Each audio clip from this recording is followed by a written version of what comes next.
Are you thinking of buying the Sigma 16mm f1.4 lens for your ZV-E10 or your Sony A6000 line, or even the Canon EF-M line, Fuji X-mount, Micro Four Thirds, or even the L-mount?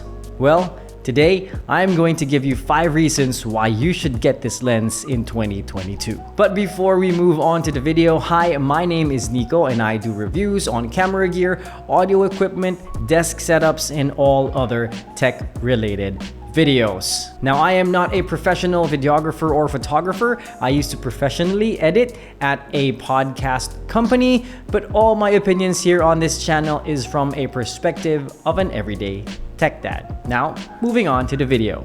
Now, the Sigma 16mm f1.4 is a lens made by Sigma for the Sony APS-C line, the Canon M mount, the Fuji X mount, the Leica L mount, and Micro Four Thirds. At least for Sony, this was released in 2017. Now, this is my second round with this lens because I used to have this when I had my A6400 back in 2019. And I loved this lens so much. So why am I recommending this lens in 2022?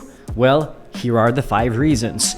Number 1, it's versatile focal length. Now, a 16mm focal length on an APS-C size sensor is an equivalent of a 24mm lens or focal length on a full frame sensor. Now, for me, this focal length is very versatile as it is not too wide as ultra-wide focal lengths, but it is not too tight either. Now, you can use this lens in, both talking head videos like this, or even when you want to take B-rolls or shots that you can use for montages. Of course, you won't have the same compression as, let's say, a 15mm or an 85mm focal length, but I think it's not that wide that you can't use it for B-roll shots. Now, for some, the 16mm on an APS-C lens is enough for vlogging. For some, it is too tight. For me,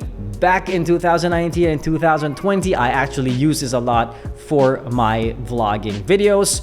So I guess for me, it was enough. So that's entirely up to you. If you are that, walking vlogger type of creator, then you see based on the videos that I'm showing if this is a wide enough focal length for your vlogs. Now, the second reason why you should buy this lens is because of its 1.4 aperture. Now, this reason will hit 2 things. Number 1, for those of you who are bokeh lovers, this will give you very, very creamy bokeh or background blur. And the second point in this reason is for low light. Now, as you can see with the footage that I am flashing right now, these 2 footages are shot with the same exact settings except for the aperture.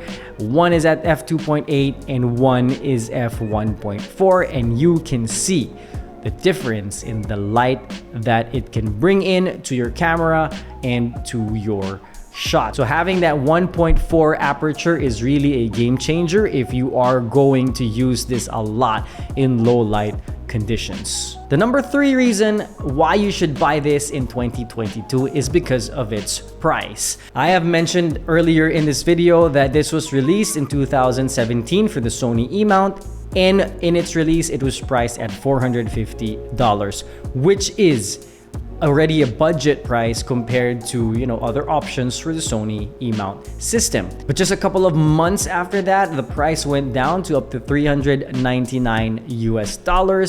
But I actually bought this lens used for just around 4 to 5 months of the original owner buying it brand new for 15,000 pesos or 268 US dollars. So you can see if you can find this used right now in whatever market you are in, I'm sure you can find it very, very cheap, and that makes it a very, very good lens to have because the value that it will give you for the price that you will pay is very, very high. Now, the 4th reason that I will give you is its build quality. Now, this is not a light lens when it comes to APS-C setups. It's actually, on the heavier side, but because of that, I love this lens because it has a great build quality. You know that it's made from quality material and that, you know, it will not just easily break down on you in the long run. So that's reason number 4.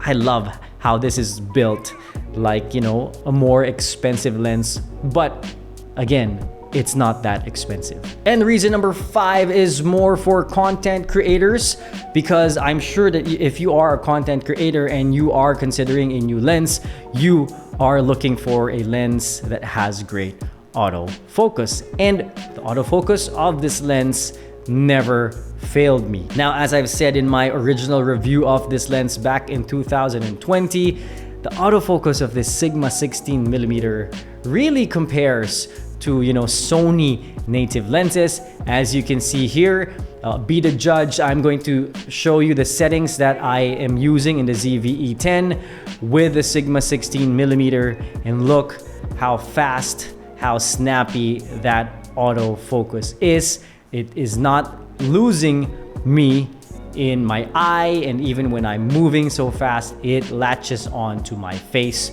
right away. So those are the 5 reasons why you should get the Sigma 16mm f1.4 lens in 2022.